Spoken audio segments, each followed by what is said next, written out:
All right, I have it on like hands. Oh, I'm just using my camera. So what I like to do is, if it's all dried up, and I don't have any clients in between, I'll literally just disassemble this entire thing and throw it in some water. Let it sit for like 15 minutes. Come back and just wash off the paint. For the inside, while it's on, I'll turn it off for now. While it's on, you're gonna shoot the nozzle like you're spraying. I guess like you're just using it. Make sure that only the nozzle, or just like this little spout, is under the water. But anyways, you don't want to get anything else wet and risk of ruining it again. This is just going to help the water go through the top nozzle where you put the paint, out to the front of the nozzle, and we're going to run the hot water through. And clearly, air bubbles are coming out, which means that there was not blockage in the chamber that shoots out to the stream to get the paint on. So that's a good sign. If this is not shooting bubbles, though, that's a really terrible sign. All right. Let me see. So I'm just going to take my paper towel and see if I can wipe this off. Let's see. You can use Q-tips, which I'm going to grab some Q-tips to do this too. Yeah, that came right off on the sides, but it's going to need a little more work, yeah? Oh, that came off really well. Okay, so sometimes it needs a little more effort. Like you need a little more detail to get in there. Maybe like a little brush, a really tiny, like a baby's toothbrush sometimes helps really well too. But that came off pretty well. Now the sides of the gun, it's not the most important thing to clean, but it's nice to see that you can clean everything, so I try to make sure it's like as spotless as possible. That could just be me being impulsive. I don't know. But, alright. I've got some little cuticle cleaning cotton swabs. Just gonna go in circles around this, the head of the nozzle. Just to really get in there. And you can see it's a little cleaner. With the slightest swipe, I wiped the needle. I don't put any pressure on that because I don't want to bend it. When you bend it, you're ruining your needle. And if you ruin the needle, then it's not going to have proper pressure distribution when it's blowing. Okay, so I just cleaned the inside there. This chamber should be good to go to wipe. I'm not really putting any pressure on that. Just minimal, and it just comes right off. Mine was messed up. Oh my gosh. Yeah. But see? Breaking apart really easily. This is not a formula that uses latex, I believe. I think they just use pigment, a water-soluble binder, and I know some acrylics use latex as a binding agent, just so that it looks better, the sheen is nicer, and it's more flexible on a canvas. This paint is not, and I think it's because it's cheaper. It's literally from the Dollar Tree right down by you. So you won't see that it'll be it'll be flexible, but it won't be, if you're using it for painting, but, wow. You can kind of see the inside of that chamber. It's still dirty. But when it looks like that, grainy, it's because it's peeling off the insides of this wall. Now at this step, this is where I will disassemble the entire thing. Front of the nozzle just makes cleaning easier, right? So I'm gonna turn it off. Maybe I'll even, no, I won't. I won't take it off this, because every time I do that, I feel like I'm ruining I'm ruining the chances that it'll seal properly when I put it back together. But taking this nut off, so I'll show you what I just did, so I don't just like skip steps. So the first thing that I do is I unscrew the back part. You don't need to unloosen this. This just pushes the needle further forward or further back away from the tip of the nozzle, which gives you a either denser color gradient or a tighter or a wider spray. So a denser spray or a wider spray. So I'm just gonna take that off, just the back part, not the tip. Then I'm gonna take this little nut off right here. Sometimes it's hard to take them off, especially if you've never cleaned them before. I don't know, take the front off. This is gonna require a little assistance because holy cow, I tightened this really well last time. Ah, there we go. And it does have a seal, so there's a seal on the front as well, so that's another reason why it might be harder. And I'll show you what the seal looks like. Oh my God. There we go. Yeah, the seal looks like it's a black ring. There's two seals. There's two seals, but the only seal that's attached to this chamber is right here. You don't have to take it off. You don't ever need to take it off. And then there's this seal on the inside of this nozzle right here, because this part guides the needle straight in to the tip of that. Just like that. Not all air guns are built like this, but anyways. But if you are cleaning your air gun, you're gonna need to clean this this piece specifically, because when it clogs up, it could actually push particles forward into this little tip, and that's going to really mess up the airflow of your gun. The best way I like to do it is soak it like we did it earlier. There should be water in there. Soak it. You can get a brush if you want. Use a brush. But just brush the top off. Now that the top is cleaned, we're going to take our cuticle stick, clean around the seal. You can take the seal off if you want, but I'm lazy. And then clean the very inside, not pushing anything deeper, but just at the very inside tip of the tip, swirling it around on the sides. Wow, look at all that crap. There's purple in there too, because I did a purple color. When did I do this? I think this is from my set with the green and the pink. But anyways, I'm going to take the seal off because I feel like I need to clean deeper. This has got to be made out of like copper. It smells like copper.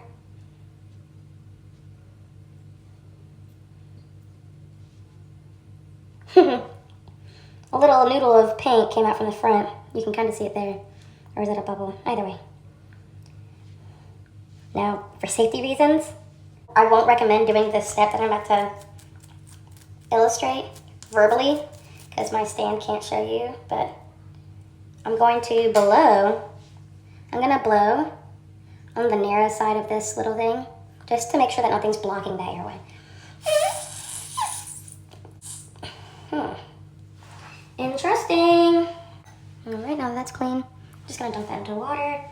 Now the next step is taking out the needle. Take it out through the back with a little, don't like rip it out, but just slowly take it out. Straight as you can. If you bend this needle, it's almost impossible to fix it, and then you have to buy a new needle or a new air gun head, which they're not expensive online, but in the store it's a pain in the butt. They're like $20, sometimes they're $60, it's ridiculous. The Hobby Lobby and Vieira sells them, but just clean that with a little napkin, a damp napkin, put that to the side as well. We no longer need her. Now the monster that we have to clean is this air gun. Look at that. Yucky, illy, but it's easy. It's so easy. With this one,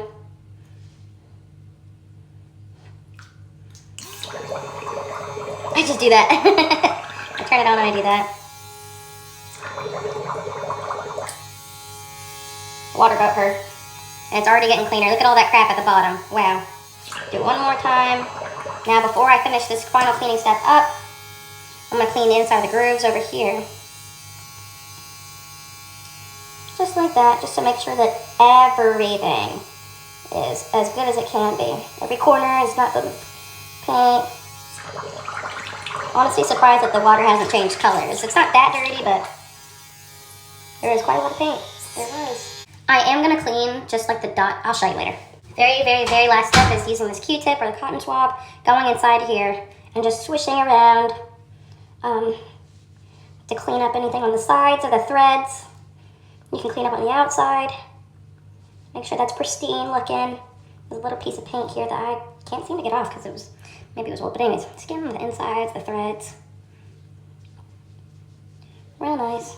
Oh yeah, that's looking, oopsie, I hit my phone. That's looking way better already. And then do the same thing with the front. Clean that really well.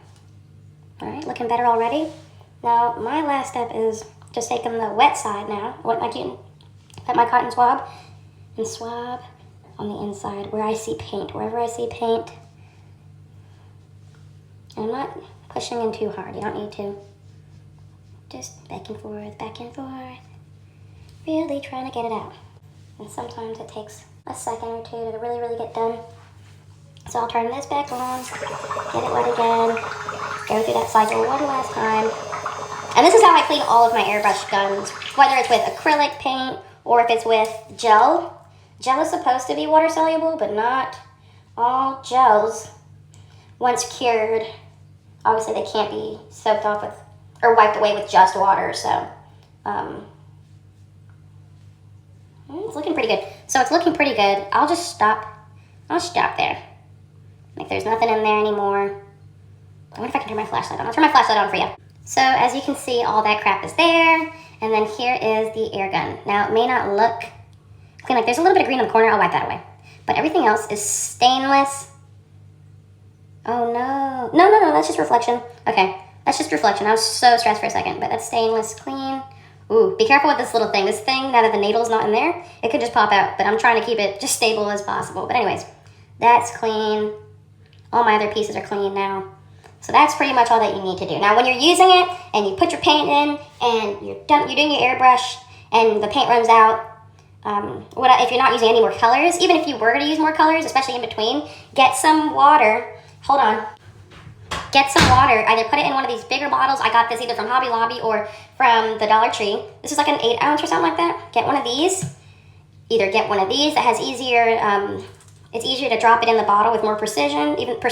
Precision? Yeah, I said that right. Anyways, precision, like right into the chamber, which you don't really need precision when you're cleaning with water especially. So you can use that, you don't have to, or you can just use this. I got this from the Dollar Tree. They come in a pack of 2 for $1.25. I usually use these for water, but I just put the water in between. You spray it, clear it out, clear it out, clear it out. Sometimes it needs like 1 or 2 more drops just to clear out the whole entire chamber so the color's gone, but it's so much easier to clean than gel. I feel like gel really sticks to the, it sticks like almost at like a molecular level because it is a plastic. It's really fine, and the pigments are also really fine typically. It sticks so well to the inside of the chamber. All of my airbrush guns that I had used, that are now gone and damaged, that I used with gel polish, they all still have gel in them. No matter how well I clean them with acetone or whatever, it's just, they're damaged. So that's the only way that I recommend cleaning it in between colors and stuff, like when you're done. But yeah, it's not too hard to clean it. The only reason why it took me semi longer than 15 minutes is because I was talking more than I was actually cleaning. But here, I'll assemble this back while, you know, I'm kind of showing you this. So this has been soaking. This little copper piece has been soaking for a little bit. I'm just gonna give it one more swipe around the sides. This cotton swab looks so gross. We're no longer using you. Sorry, bub. Here, there we go. I'll take this Q-tip version for the, there we go. Go inside until there's no more green. There we go, it's clean. And I can tell it's clean because I can see that little hole. If you can't see that hole clear as day, then it's probably not clean. But anyways. And if it's not clean and it's been soaking, do one of these lightly on the tip, blow in it, and then see if it's clean again. Clear out anything that you were able to push out with your airway. Just go around, take it out. There's nothing in there anymore. So now you're gonna put your seal back on. Be careful not to lose these seals. Do it in like a place that's like enclosed and clean so you can easily find it if it were to fall. So now that we have the seal back on here, I'm gonna put this right back into here. Right back into that baby. I'm gonna place that on the side somewhere. Next, I'm gonna grab my needle, okay? And I'm gonna carefully put it back. Ooh. Can I? Oh yeah. Carefully put it back. Sometimes you gotta force it a little farther out. And this part is the part, be careful, don't push it all the way in, because once you push it all the way in, you have to push it back on the other side, and that kind of hurts. I've never done that, but I can only imagine that hurts. It's a needle, for Christ's sakes. But I'll take that, pinch it, pull it out a little bit if I can, because we don't need it to be pushed out all the way. I'm gonna push the front part and screw it back in now. I don't have my glasses on, I can't see what I'm doing. But if you can, sometimes you gotta push it in to screw it in, because that seal's very, okay. I heard some resistance, so that means that this part needs to be pulled out. Just a little, pulled back, I mean, just a little bit. So we'll screw this in, pull it out as fast as we can. Okay, I'm gonna take my paper towel and try to screw it on even tighter. You want it to be as tight as possible so that no paint leaks out on the sides, and then you don't have air being blown on either side. And then push that further in.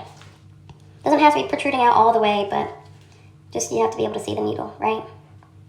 The needle is how you know that there's some type of resistance right there causing pressure. So when the needle gets pulled back with this little trigger thing, boop, boop, boop. Wait, focus. When this is gripping onto this, and I'll put this back on. Wait a second, I'll put this back on now. Screw that back on. This little nugget right here grips onto this needle. And so now when we pull it back, you should be able to see it. Here. That's it open, that's it closed, open, closed. So yeah, you can see it better when it's like that, but we got a clean airbrush gun. Now I know this has something to do with like the broadness of the spray, but I don't know. I don't know how to deal with that. I don't know how to work that. But yeah, that's it. That's how we clean it. And then, real quick, why don't I just demonstrate one, I guess, one I made on the YouTube video. I'll show you using the blue. That's kind of satisfying. But anyways, wipe that off. Oh, wow. I made it a lighter blue. That's probably why it looks like that. And then I can use the air portion of the gun. Without pulling the trigger, I can use the air portion. I'm going to dry this off. One more layer. Air portion again without pulling the gun. Let it dry. I've noticed that when this thing is almost dead, it has a weaker pressure. So the air is not blowing out as fast. And it dries slower. But it's still pretty quick. And it'll dry on its own, I mean, obviously. But it can get even more pigmented. I can add more if I wanted to. But now, look at that. That dries so fast. Beep, beep, beep. Now while this is cleaning, let's just do that. I'll let the water down too. To make it a little faster, I'll take a Q-tip, absorb any paint in this chamber, so it's gone. Take a wet Q-tip, go in there, do that, give it a good spray, get all the color out. Add some water, spray one more time. And that's just pure water. So it's clean again, and you can see in the chamber. Clean, clean, clean. Well, there's that corner, so you want to get everything out, but overall, pretty clean. I mean, come on. Come on. And if you want this to stay dry because you're worried about rust or anything, literally just put alcohol in this chamber, or acetone. This is alcohol that I have here. Put that in the chamber and let it run through, and it'll take all the water with it. Boop. And then the alcohol and the acetone dry faster, but anyways. Done. She's clean. Sorry for the wait. I mean, sorry for you. Wait, girl, what? Sorry for the yapping sesh that I just gave you, but yeah. I'll try to shorten this talking with like editing and stuff like that, so you don't have to hear me talk the entire time. And that's right there. Very pigmented. I hope you liked the video.